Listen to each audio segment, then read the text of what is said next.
Thank you very much for joining us, everybody who's made it through the dreary February weather here in Washington, and to those of you also watching on the live stream in time zones around the world. I'm Rajesh Mirchandani, the Vice President of Communications and Policy Outreach here at the Centre, and we're really, really pleased to welcome our eminent guest this afternoon. I'm going to do a little bit of quick housekeeping. I'm going to invite you, please, to silence your phones, but keep them with you. We'd love for you to live tweet the event using our hashtag CGD Talks. We'll be doing that. We'll also be using that as another way to take questions in the question period during the event, and there will be substantial time for questions as well from everybody here in the room and on the live stream as well. So with that, I'm going to invite both our speakers to come up to the stage and take it away. Thank you very much.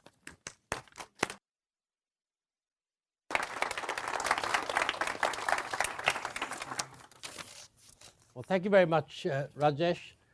Thank you all for coming here this afternoon. Thank you for those who are joining in by remote.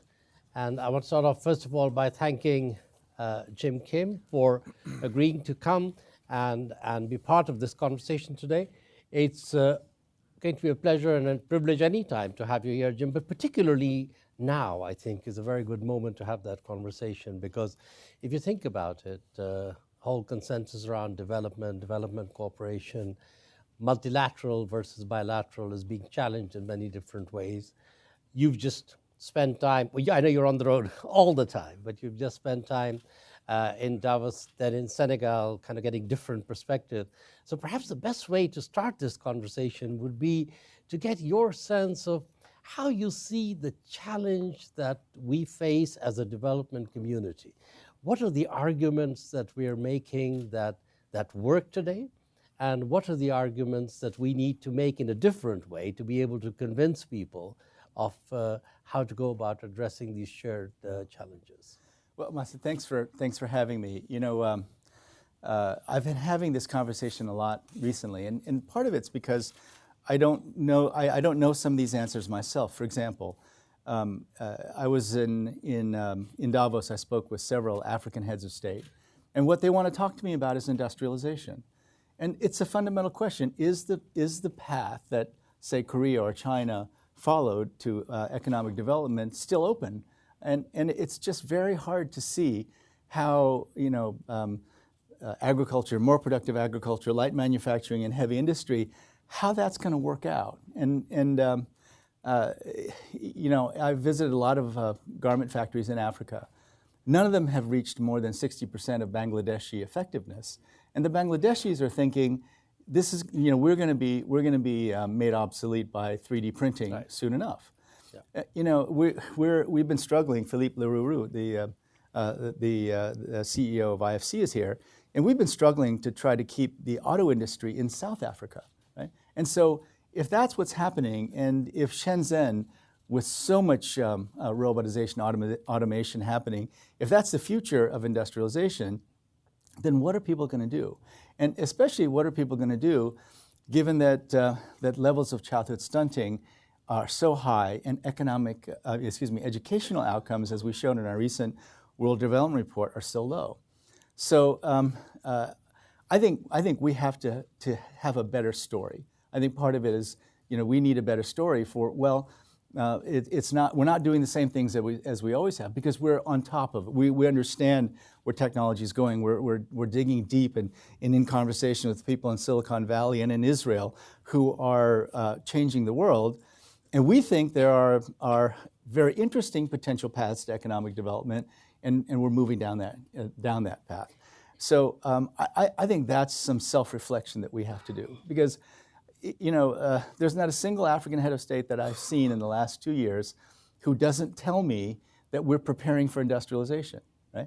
And I have begun saying, so what evidence do you see that suggests that that's actually going to happen here? But it's hard because, you know, I think it's just personally hard for them to back off that notion. Right. And it's personally hard to admit that you don't have a plan B.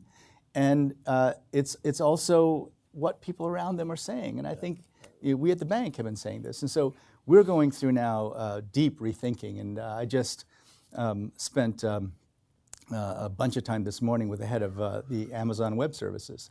And the world they're seeing is completely different than the world we're seeing.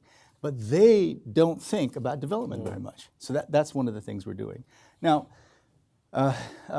still, in thinking about the things that need to be put in place, there's so many things that are no regrets that you do no matter what. One is human capital, and I'd like to talk more about that. I mean, we now have better data on health outcomes and educational outcomes than we've ever had before. The quality-adjusted years of education work that we're doing, we have never really looked at economic growth with respect to quality-adjusted years of education. Bob Barrow's work, of course, was with attainment, and in OECD countries, we've never looked at it across the world based on actual things, the actual test results, right? And when you look at that, our preliminary studies show that the correlation with growth is extremely strong, much stronger than any of the previous data. So human capital is something that we have to think about, better ways of improving health and education outcomes. I think broadband, access to broadband, in fact, if what we see as an economic growth model in China with companies like Alibaba and Tencent, if that could work in Africa, South Asia, then you have to have broadband connectivity, and you have to have roads, and you have to have electricity. So those are some of the things that we just know will be useful, but our grids focused on supplying industrial parks in low-income countries in Africa really the right thing to do. I think our case will be better if we have an answer for that. So I think you've already got into like a whole range of a lot of different issues. That so what I take away from this is that there is a conversation that we need to have about the changing nature of development. Right. So technology clearly is taking away that rung, if you like, that we've always thought of as you absorb surplus labor into light manufacturing. When the light manufacturing disappears, what's going to happen? And I think it's fair to say that we don't really have a plan B today. It's not as if we have a very clear alternative model. So clearly there's work to be done. There's work on human capital. And then there is a sort of separate set of questions, which maybe we could talk a little more about, is how do we make the case as to why this matters? Why does it matter to people who are themselves worrying about how those same phenomena are going to impact their lives? So when we talk about the impact of technology in the developing world, which really we haven't done a whole lot of work on yet, there is more work on the impact of technology in the advanced countries, and people are concerned about that. So how can we make that case more effectively with all these challenges? So we began working with a group called Singularity University.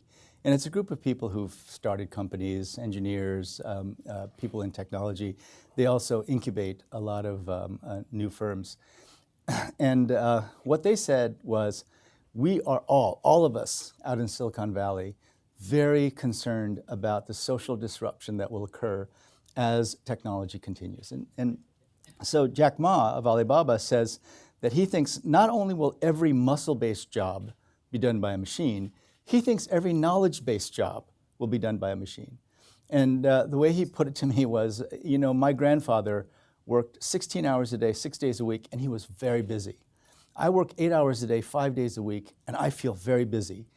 My children will work 3 hours a day, 4 days a week, and they will feel very busy. And so if that's the vision, that may be the vision, in fact, for the people who are on Alibaba. That may be the vision for Northern California. But what about Africa? What about South Asia? So there are lots of different ways to cut this. But if you listen to some of the far right critiques, what they say is, the developing world is going to be a mess. And so the most important thing is to protect our stuff, right? And so in some ways, if you ask Jack, he'll tell you he thinks the next 30 years are going to be extremely difficult. And he'll say that after every industrial revolution, things are really difficult, but this is now the next one, and things will be difficult for 30 years, he said. Now, so if you take those two analyses, the way I see it is, you have large parts of sub-Saharan Africa, that have 30-40% childhood stunting. And now we know what that means. What that means now, 2 standard deviations below height for age under the age of 5, and they have as much as 40% less brain volume, We know they have far, far fewer neuronal connections. They don't learn as well, and they don't earn as well. We have a lot of data on the implications of childhood stunting. So if you have, a third to half of your workforce that's not going to be able to compete in the economy of the future, or that will find it very difficult to compete in the economy of the future, and the muscle-based jobs are going away, the low-skilled jobs are going away, well, then what are those people going to do? Because by 2022 at the earliest, and 2025 at the latest, according to the people who follow this more closely than I do, everyone on Earth is going to have access to broadband, and they're going to have access to a smartphone. They may not own a smartphone, but they'll be able to watch a smartphone. And so we know what happens when people get access to the internet and get smartphones. On the one hand, at first, their satisfaction with life goes up. They can see what's happening in the world. They're on the internet. But what also happens is that their reference income goes up. And this is studies we've done at the bank. The income to which they compare their own is no longer that of their neighbors, but it's of what they see. Global. It's what they see on the smartphone. It doesn't go all the way up to American standards, but it goes up. And so if you have all of these young people who were stunted as children in terrible educational systems, on the internet, on their smartphones, looking at how everyone else lives, and they see that they can't participate in that, well, I think that's going to be your nidus of fragility, conflict, violence, extremism, and then eventually migration. And there are a bunch of people who know this very well. Interestingly, a lot of the military people understand this very, very clearly. So the far right are saying these terrible things are going to happen, and so that's why we have to protect our stuff. What we're saying is this is going to happen, and the only morally defensible approach is to try to provide opportunities for everybody. And the reason we're so focused on the private sector is we think there's a potential win-win situation. All the 10 trillion, it was 10 trillion 3 days ago in negative interest rate bonds, right? I don't know if there's still that much in negative interest rate bonds. Another 20 trillion or so in, relatively at that time low yielding government bonds. 5 trillion that's moving right now from baby boomers to millennials, and the millennials are coming out saying, okay, we didn't earn this money, we inherited it, but we wanted to do good in the world. This whole impact investing world that's growing. We think that there's the possibility, especially if the multilateral agencies do their job and not compete with each other to give sovereign guaranteed loans for the lowest hanging fruit, but try to crowd in as much of this private capital as possible, we think there's potentially a win-win. So that's the argument we're trying to make. We want the next phase not to be dependent on the generosity and kindness of strangers, because we already know that's not going to be enough. Right. There's no scenario where the generosity and kindness of strangers is going to be enough to meet the demand of the young people who, even if they were stunted, even if they have had a bad education, they want everything that they see on their smartphones. So let's take, kind of like three things that you've just raised and maybe take each of them. So the first one, I think now is coming back to the role of the World Bank Group, because, the World Bank Group is the largest development institution we have, and it's got the biggest global reach. It's got the biggest reach in terms of the things you do. And that kind of forces people to say, well, what should you be focusing on? And so one issue really is the one about private sector, which you just raised. So we're now 3 years after billions to trillions. Numbers so far are still not all that great. Philippe and the IFC team are trying to build markets and shift IFC towards being a market maker, which I think is exactly the sort of way to go. What more can be done by the MDBs as a group to really try and show some concrete movement in this area? Because for all the reasons you've said, we're not going to be able to do this with official capital. So how do we actually make some big steps in this? So I've been talking a lot to asset allocators, people who run big pension funds and sovereign wealth funds. I've been spending far more time in the last 2 years than I did in the first 3 in talking to those folks. I've been talking to people who run private equity firms, people who run investment houses. And the level of detail in which they understand emerging market economies is really very limited. They're looking at very few, a very small number of indices. And they can't really tell you the difference in a risk in a particular sector or in a particular country. And so that's what we have as MDBs. We have a lot of expertise. But what's been happening, and my colleagues and the other MDBs don't like it when I say this, but I still can name you many examples. If there's like a project that's easy to prepare, right, that you can get to the board quickly, right, the MDBs have traditionally raced to get there first to provide a sovereign guaranteed loan, and usually those are the projects that are most likely to be commercially viable. So we've been very explicit inside the World Bank Group. We have, well, now it's called Maximizing Finance for Development. We called it a cascade because we thought that there was a way that we had to ask questions about any project in any country. First, is this commercially viable?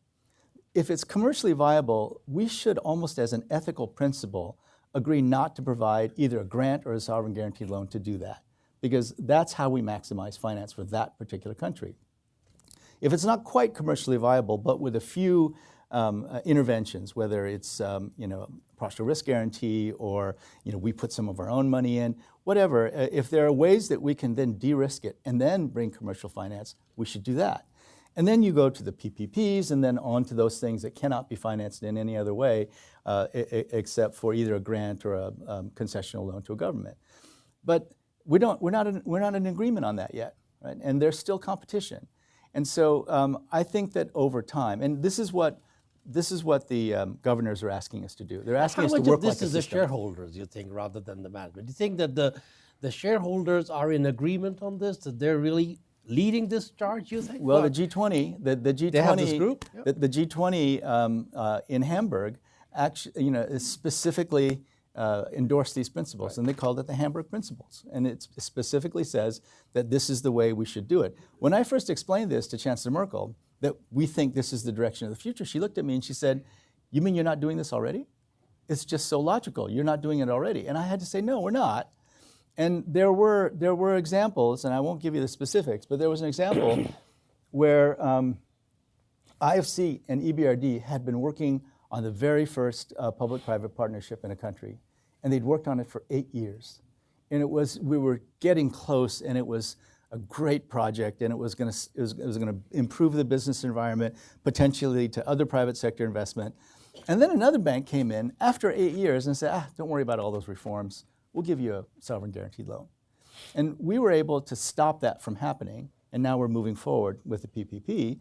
But that's what we face. That's the mindset right? problem. And it's if your goal is to get money out the door, that's what happens.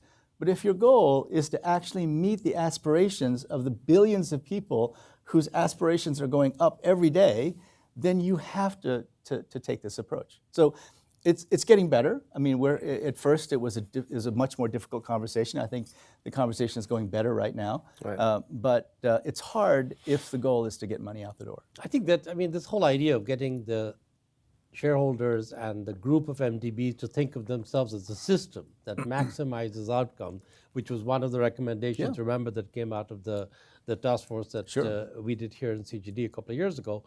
I think now it's moving forward, but it's still work in progress. Yeah, it's still work in progress. And I think the other area that I wanted to come to But this is something that, again, that we'd really like to see.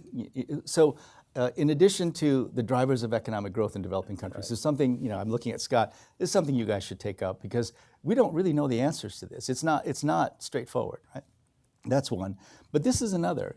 Should there be a kind of new, ethics of global development that does now include the private sector in this way, not because we have an ideological commitment to the private sector, not at all, but because it's the only way to get to the kind of volume that we need. And also, if the private sector comes in and puts their lens to a particular issue or a country or an industry, they're going to give us a very honest assessment about their sense of viability over time, right? And if we have that conversation based on real data, real information, insight into the country, that's actually helpful for that country to know where they stand. I was looking in the audience to see where Nancy Lee was sitting, because Nancy's got a working group over there.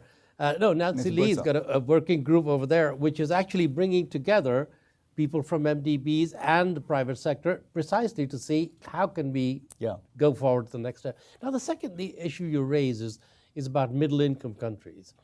And I want to kind of pose this to you because, there's a group of people, and I wouldn't call them far-right, who say, absolutely, great idea, we need these institutions, they need to work in the poorest countries, but really, what's the point of having the MDBs being involved in middle-income countries? They've got now lots of resources, they can access the market, and this is really just kind of legacy of the past rather than a vision of the future.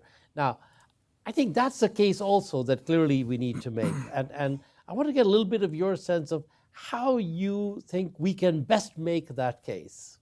So the first question that I ask as well for our board is we committed to ending extreme poverty in the world. So the first question is, well, what percentage of the people living in extreme poverty live in middle-income countries?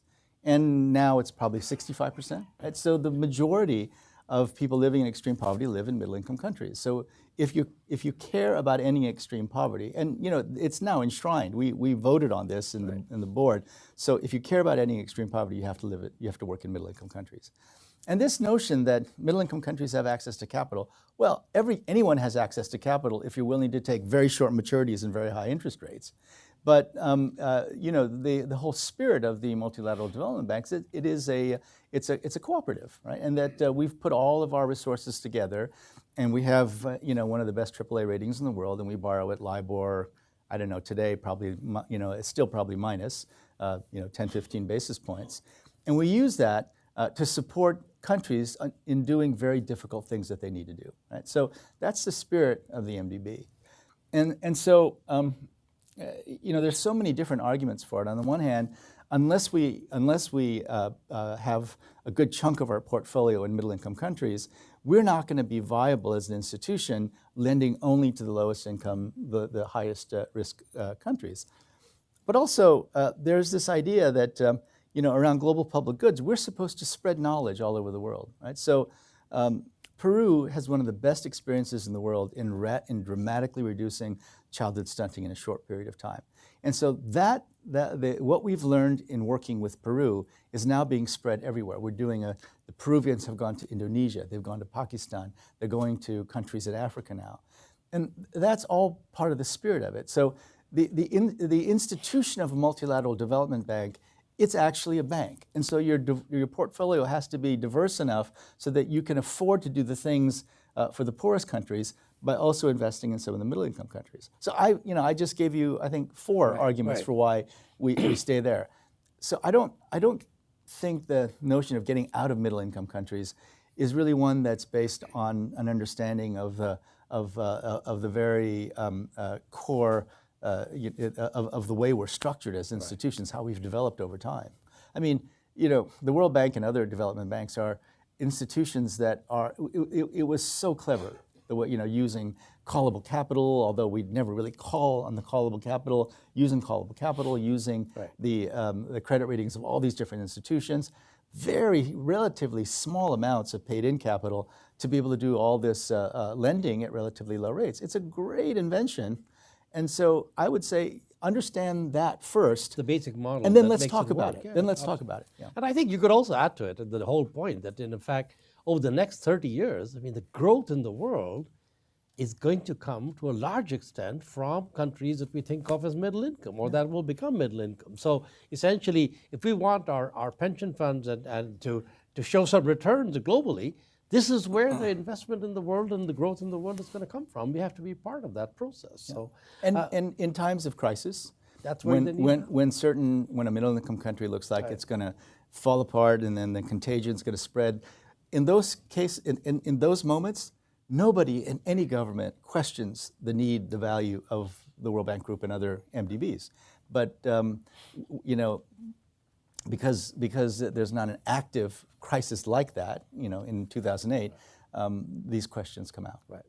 So you mentioned global public goods, and I want to talk a little bit about that, because if you think about it now, the World Bank is actually involved in many different global public goods, right? So today, or yesterday, I think, or today, you had the $1.4 billion catastrophic bond. For earthquakes, you've had been involved now in refugee financing with new facilities that I personally think actually are quite game-changing in that sense.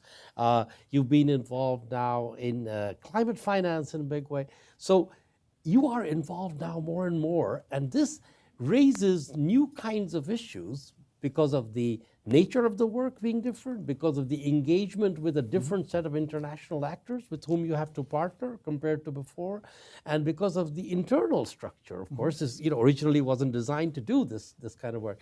So how do you see the challenges and the prospects for the World Bank Group to be involved in this kind of range of activities going forward? So let's take a specific example. Kristalina and I, Kristalina Georgieva, our CEO, just before we came here, we went to the very first meeting at the World Bank Group on famine prevention insurance, right? And that came out of the work we did on pandemic insurance, right? We had to get involved in Ebola, not because that's what we do, but because it was so bad and nobody was stepping up to provide any kind of financing. So we provided the first financing for Ebola. And again, this is not what we do. And so the lesson from that was not that we should become a humanitarian response agency. The lesson from that is, how can we prevent this from ever happening again? How can we get funds that will be automatically distributed based on the severity of the epidemic, not the kindness of strangers? Because that's what it was. Right. The Ebola response was we were waiting for the kindness of strangers, and it didn't happen for 9 months, 10 months, at a point when the epidemic was almost out of control. So I was introduced to the CEO of Munich Reinsurance Company, and I asked Nicholas von Baumhart, would you guys be interested in insuring against pandemics? And he said, well, we've never done it before, but all you need to do is come up with an annual incidence, come up with a number, and we can insure it. Because they'll say, we can insure anything, just give us numbers so that we can go to the bond markets with it. So we brought together infectious disease specialists and modelists and the insurance industry. Hadn't happened before, along with global health people, and we came up with a number, 3.7% a year on average for the three major viral pandemic diseases. And we took it to the market in June, and we now have pandemic insurance for the IDA countries, the 75 or so poorest countries. If SARS, the Ebola family, or flu family, if an epidemic reaches a certain stage, funds will disperse automatically. And in this case, it was really complicated technically, but it worked because the insurance industry, especially the reinsurance industry, their incentives are completely to prevent pandemics from spreading, and the global community's commitment's the same. Now, we did that. So we didn't become a humanitarian response agency. We used our tools because we do disaster risk management. We do these catastrophic drawdown instruments, and we applied that concept to pandemics. And so we were able to make a very specific contribution. Now we have pandemic insurance. The next, in terms of responding to famines, again, that's not what we do either. But we're asking a question. Last year we spent about $5 billion on famine response. But if you go back to 2011 and you look at the number of people who died versus when the famine was called versus when the money was flowed, you'll see little signals way in advance that food insecurity, nothing, no response, very little response, and then the deaths start going like this. And then when the deaths start going like this, a famine is called, and then the money spikes and the deaths drop, right? But what if you could say to all the donors, you're spending on average, I don't know what the average is, but it's probably $1-2 billion a year over a long period of time. What if we put $500 million, and then the bank would put up some, and we went upstream, and we responded to these really early signals, and we've got Palantir, the data organization, to help us with collecting that data. What if we said, let's go upstream, because we think that even famines that are based in conflict, if you go upstream, you can present the famine, right? And there's good data on that. And then, instead of waiting for the famine to happen and then spending all that money, we go upstream, we do it very systematically, and then you take $500,000 and you put it there, and you take, let's say, $200 million. and pay 10% a year for a $2 billion insurance instrument that would fund the downstream response, right? Why would you not do that if we could do that? So getting the donors to fund the premiums for countries that can't afford it rather than to fund the outcome is Because it's cheaper and more humanitarian. Yeah. Nobody dies, you prevent the famine, Right. and the difference is you have to make a commitment to go early and do it upstream. Now, I've talked to a few of the donors. We haven't presented this to donors yet because we still have to work out the details, but that's what we do. We bring the financial expertise. We bring our data and analytic capacity, and our contribution is not going to respond to the famine. Our contribution is setting up a financial system so that the donors are comfortable going upstream because they know they're insured for the downstream. Right. And I think some of the donors are willing to do this stuff already. I mean, we here in CGD came up with this proposal about a year ago, and the UK, for example, is now financing some of the upstream work to get the insurance industry to come in and do exactly this kind of quicker, more predictable, because the current system is that it's only when there is a disaster that you start mobilizing the money. Right. And what you really want is that the money starts flowing when the disaster happens, Exactly. or even before, Yep. to prevent it from happening. Yeah. And I think that would be So, great. I mean, the point being is that we do have people in our organization who know those pieces. We don't have people who respond directly to famine, but that we don't need to do that. But how do you find working? How do you find work? Because does this find that Kristalina is sitting here and has worked on all sides of this, and so have you. You were in WHO. So the World Bank Group has a way of working, which has really been, over the years, very successful for what it does. And now you're getting into many different areas. So you're working with UN agencies, you're working with WHO, you're working with other institutions.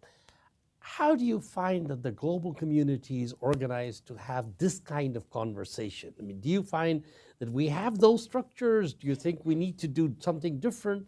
That's something, and I'd like to get your perspective from different angles on this. Well, I think, unfortunately, a lot of this is still, it's based on personal relationships, a lot of it, right? So, the Secretary General Ban Ki-moon was a very close friend of mine, but it was also, we spoke to each other in Korean, and I always considered him my senior. There's a whole sort of ritual like that. Right. But we were also just good friends. And Antonio's the first person we work with closely, because he came to us when he was UNHCR and said, look, we're a bunch of lawyers and we're doing development work and we're completely unqualified for it. Can you work with us? And so we began working with the UN through Antonio. So that's been just fantastic, because we're now, I think more than ever before, between the UN and the World Bank, we feel like we're one system. And so in Yemen, for example, we were able to provide financing for lots of vaccinations through the UN system. The World Food Program, their role is not to respond to pandemics, but they're the best at logistics, moving things in planes from one place to the other. So the World Food Program now is going to be a recipient of pandemic financing, because they have organized all the transport companies, UPS, DHL, they've organized them all, and that when the pandemic hits, because they know that money is going to flow, they now have an agreement that they're going to stop everything else and transport things for pandemics. And for DHL and the big companies, FedEx, it's actually really important for them to stop a pandemic, because their business gets killed when these things happen. So the relationship's been great. Part of it is a personal relationship, but this was the intention all along. The UN and the World Bank Group and MDBs, we were supposed to work together from the beginning, and so now it's great. And part of it is that we put a very high level person in charge of that relationship, Mahmoud Mohial, whom you know. That's really helped a lot as well. Good. I know that it's late in the day. I don't want to monopolize this conversation. We could talk about many different topics, but I know many people in this audience will have questions for you. Great. Thank you very much, speakers. Ladies and gentlemen, I'm looking around the room and I'm looking at the gender balance in the room. So I'm actually going to prioritize questions from women in the audience for the first round. I think we have some Georgetown University students with us, do we? Are you all over here? Put your hands up. I thought there were a few more of you. Okay. I Two may brave try and souls. save some time for questions from students Great. as well towards the end. We have about 20 minutes. We've got some questions on Twitter as well, so I'll marshal those for you as well. And remember, you get 2 for the price of 1. Both Dr. Kim, both Masood as well, available to answer your questions. So with that, I'm going to take about 3 questions to begin with. If there are microphones going around, if I do call on you, please stand up, say your name, your affiliation, and then I would encourage that whatever follows ends in a question mark and is brief as well. So with that, please, who would like to ask questions? As I said, I'm prioritizing women first of all. So this is dismaying. Come on, we'll start with this lady over there, Maya over there as well, and then lady on the back row over there. Hi, thank you very much. This is Nadia Dar from Oxfam. I was interested to hear about your thinking about the new ethics of development, which includes the private sector, and thinking about the cascade approach and leveraging private sector finance and development. And in all these questions, I'm wondering, are there particular sectors in which you think that this approach is much more or much better suited for, and are there some sectors where you would shy away from it? What are some of the risks, that kind of thing? Thanks. Mm-hmm. Okay, and we'll get to this question from Myra. Hi, Myra Bubinic at the CGD. Your research staff has been doing terrific work on gender issues.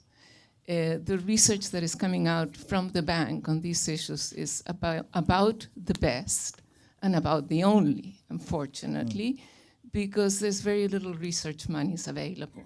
So my question to you is, what do you think, how can you ensure that research at the bank continues, expands, and it's targeted and it has sufficient financial resources?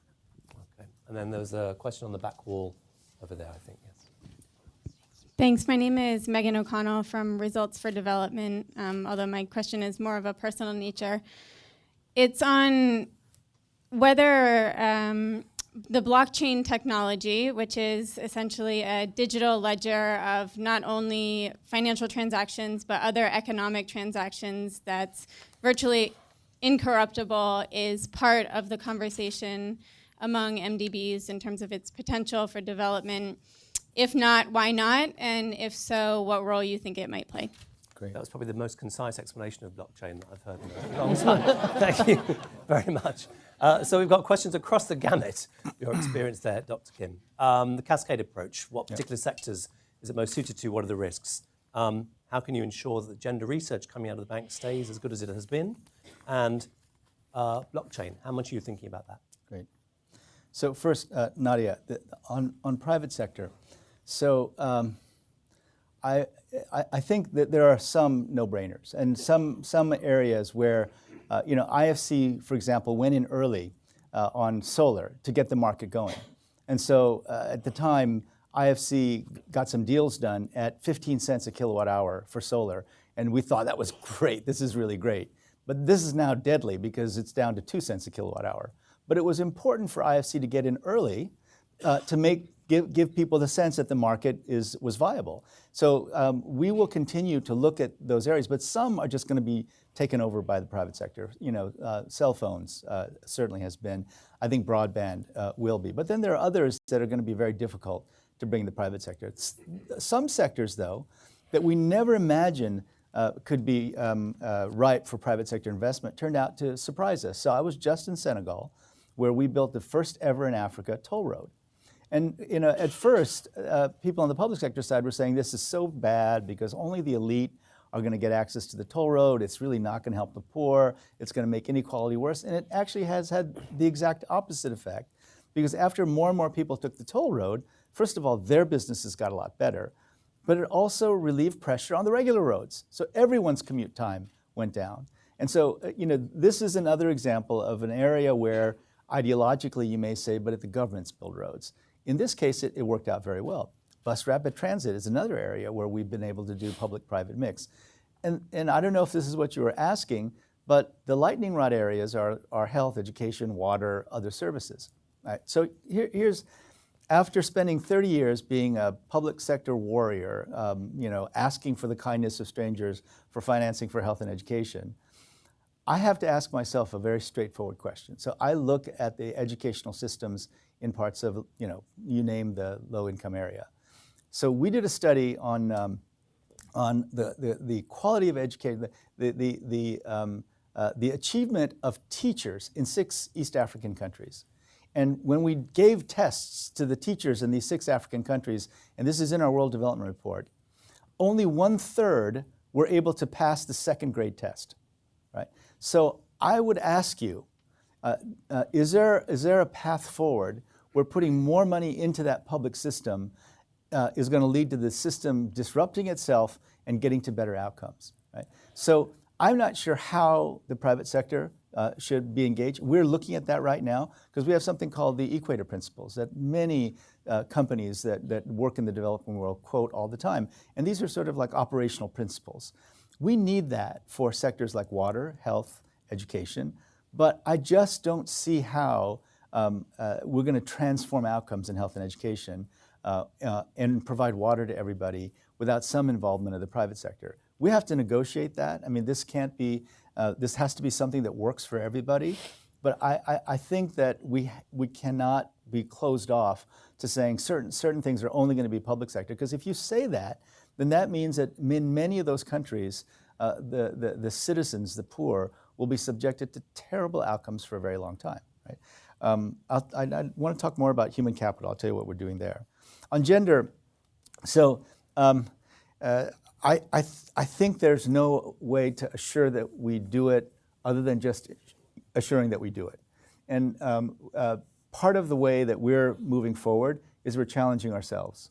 So not only have we gone through the EDGE certification process, we were the first multilateral organization, I think, to go through that, but we're also making very specific commitments about all the way down to the managerial level, we're going to have 50% women. And it's not easy because if you look at we're mostly economists, if you look at economics departments in the world, I think in the U.S. it's still about 15% women. But one of the things that we've seen, we made a real effort to bring more African American, and Caribbean people into the organization. And once we made the commitment and made it clear that we want people from those regions in the World Bank, we started seeing a lot more interest. And now that we've made the commitment on numbers of women, I think that again, we want to be seen as an organization that's very friendly to women in leadership positions. And then we just have to continue to commit to put the money into our research. And because there are so many things that we do that require us to look at what is the impact of this particular loan or this particular project on women, because of that, we are able to incorporate the financing for the research into the work that we do every day. So, this was started before my time, and Bob Zellick and the notion that every one of our projects had to be gender informed, and then now we're taking the next steps to say, what is the impact, and do we have a specific focus on ensuring that women are impacted? The last question was results on blockchain. Blockchain. Okay, so we're looking really carefully at blockchain, and there's a lot of hope because it's distributed ledger. Is it possible, perhaps, that if we use blockchain in developing countries, that we'll be able to follow the money more effectively? We can reduce corruption. There are all kinds of ways of thinking about it. In terms of using Bitcoin or some of the cryptocurrencies, we're also looking at it, but I'm told the vast majority of cryptocurrencies are basically Ponzi schemes, right? And so I think it's still not really clear how it's going to work. But we have actually a working group, not only in the World Bank group, but across the multilateral development banks, looking at the application of blockchain. So I don't have an answer yet, but we're looking very carefully. We've got our best people on it. We're working with people in Silicon Valley to try to figure out how it might be applicable. Maybe just 2 footnotes to what Jim just said. First, I think on this private sector issue that was raised by you, Nadia, at the beginning, in addition to the point that you made, one thing that strikes me is that in health and education, in most countries, actually the majority of care that people are getting and Is the private. education they're getting is already in the private Absolutely, sector. yeah. We may not recognize it, but it's happening. So the question is how we actually bring it into the system, provide some standards and norms. And the flip side of that, if I may, ahead, is that, please. is just that going into the private sector is a change of mind, not just for the donors and the MDBs, it's also a change of mind for the government. Absolutely. And so they need a different set of skills. They have to become regulators rather than providers. It's a lot easier for a lot of governments to want to be providers and a lot harder to build the skill set to be good regulators. And some of the problems we had with the early PPP projects, I remember going back now 20 years, is that we didn't have good regulators on the other side. And so the PPP projects turned out to be so expensive down the road because they hadn't been designed right that they gave the whole thing a bad name. So I think there's a big challenge here about how we do private sector participation on both ends. And the only other point I wanted to also make on blockchain, I really do worry about how many countries are now beginning to authorize and encourage cryptocurrencies, ICOs, and I think that while I applaud the fact that you have a working group with the MDBs, but my one plea to the MDBs is that you have a lot of credibility just to issue a little bit of a cautionary note to countries now saying very few regulators are on top of what is happening in this area, and you countries need to be a little bit more cautious because the people who sell Ponzi schemes are generally very good salesmen. And so, they do a very nice job on the selling end. Yeah, absolutely. And I worry that down the road, some of these countries will end up in a little way the same way we had with the financial sector problems, where you can start off with private losses, but they end up being socialized because somebody's going to pick up the loss. So to go back, we have to be evidence-based about public versus private. So we're doing this, I mentioned it briefly before, the Human Capital Project. Because we have so much better outcome data than we've ever had before, and we're able to look at the impact of improving outcomes, we actually have time series now on health and education outcomes. Because we're able to look at the impact of improving health and education outcomes on economic growth, we can say with some confidence that improving health improving health and education outcomes has a much larger impact on economic growth than we ever thought. And I think we can also very safely say in the future it's going to get even more important. As muscle-based jobs go away, it's going to get even more important. And so we're going to do a ranking. And rankings, as you've all heard, rankings are always controversial, right? But frankly, unless you do a ranking, the countries don't really pay attention. And so we're going to do a ranking. We're going to put it through many different tests. We're going to ask lots of people to look at our methodology.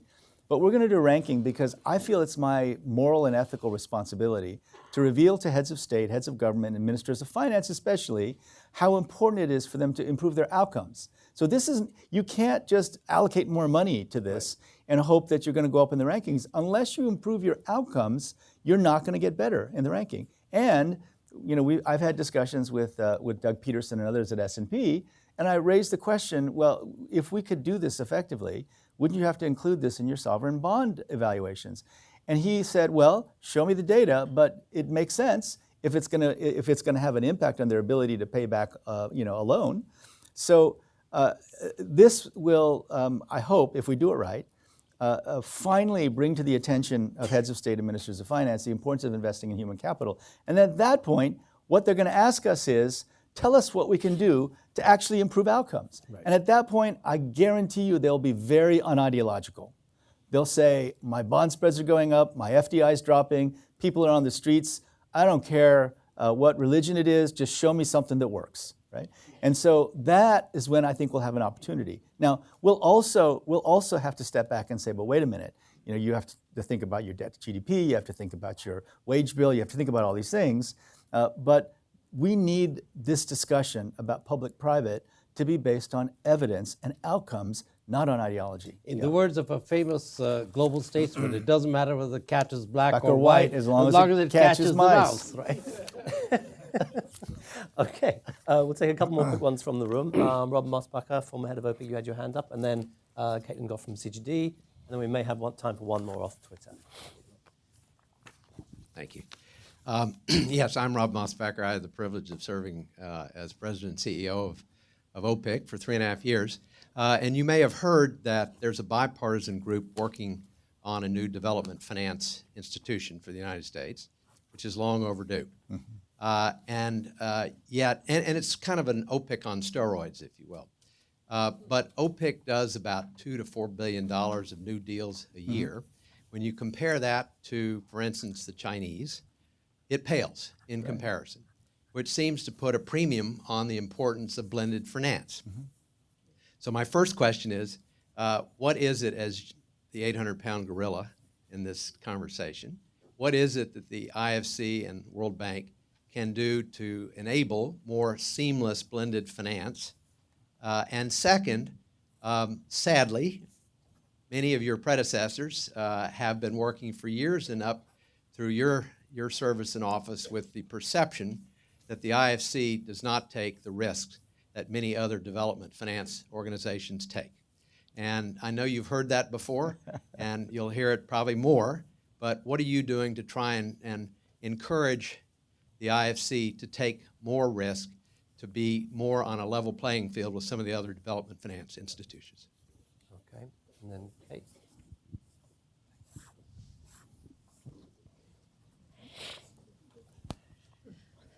As Masood mentioned earlier, the bank has been game-changing in creating a new lending window for long-term sustainable solutions for refugees and host communities.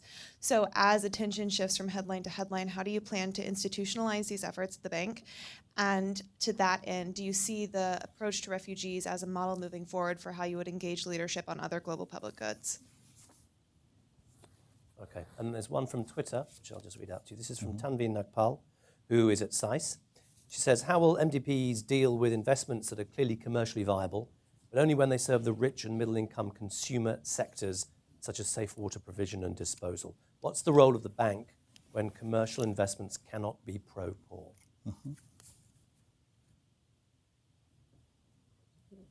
Okay.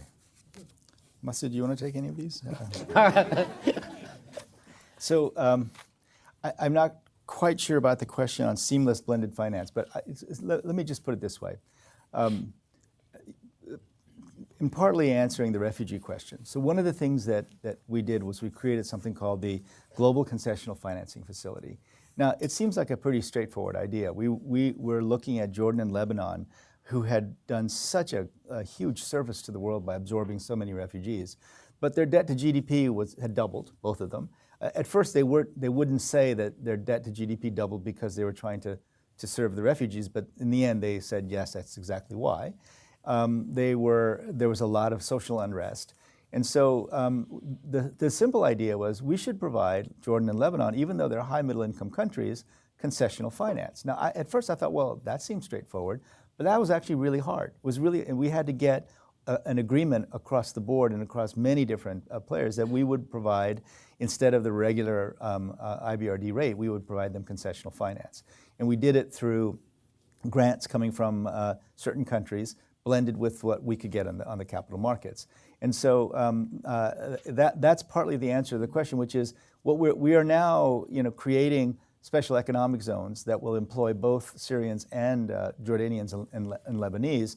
And again, we want to stick to the things that we know best. We're not going to be the first respondents for any refugee crisis, but we can think about what do we need to do to create real economic activity in some of these areas. Now, I just spoke with one of our vice presidents about the situation in Bangladesh with the Rohingya, and we have to do something. That situation is so awful.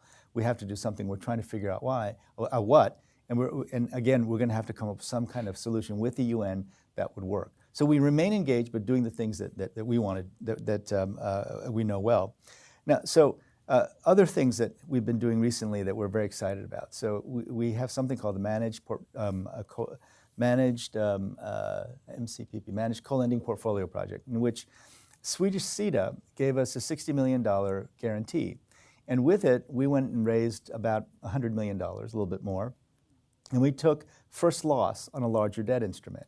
And so then the 90% senior tranche became BBB rated. And first it was 900 million, but now it's grown because the insurance companies were interested in investing in emerging market infrastructure, but had to have investment grade debt instruments. And so we have now almost $2 billion from Allianz, AXA. I think some of the reinsurance companies are now coming in. And so Swedish SIDA, interestingly, one of the questions they asked us was, so you mean we're actually going to get a return on this guarantee? And we said, yeah. And they didn't know what to do with the return because they'd never gotten a return. They were a development agency. So now that they've done this, we're getting interest from a lot of different donor agencies. And I hope that's the future, that instead of a $60 million grant that would have disappeared in a month or two, they were able to create this larger debt instrument that now we hope will be a pathfinder for other instruments like this. Now, in terms of IFC risk, so I've heard that a lot, right? And what IFC will say, and he's right here, right?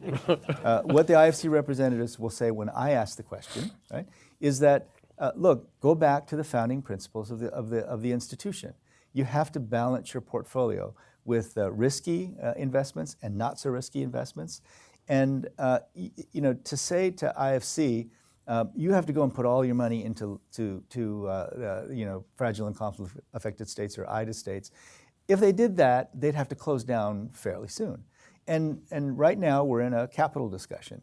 And so it's just, if you're going to go into the low-income countries, you need more capital, not less. Philippe says all the time, in the private sector, there's no such thing as arrears, right? You either have it or you've lost it. And if you've lost it, it's gone. So we are completely committed to going into riskier situations. We are completely committed. For example, we were just in Senegal and talking with President Macron about the Sahel Alliance. I told him I think the real only hope for this. We're not going to ODA our way into a stable situation in the Sahel. It's just not going to happen. We're going to have to build markets. We're going to have the private sector engaged in the Sahel if we're to have any chance of building the kind of stability that won't lead to fragility, conflict, violence, extremism. So blended finance has got to be the wave of the future. We've got to convince donors who have grants to think about instruments like the MCPP. And we've got to go into the riskier areas, but we can't do it and then bring the institution down because we haven't balanced the portfolio. Okay. I think we're pretty much out of time at that point. So, ladies and gentlemen, I'm going to ask you to stay seated while our speakers leave the stage, but I'm now going to ask you to thank them for their time and their wisdom, and thank you very much as well. Thank you, Dr. Kim.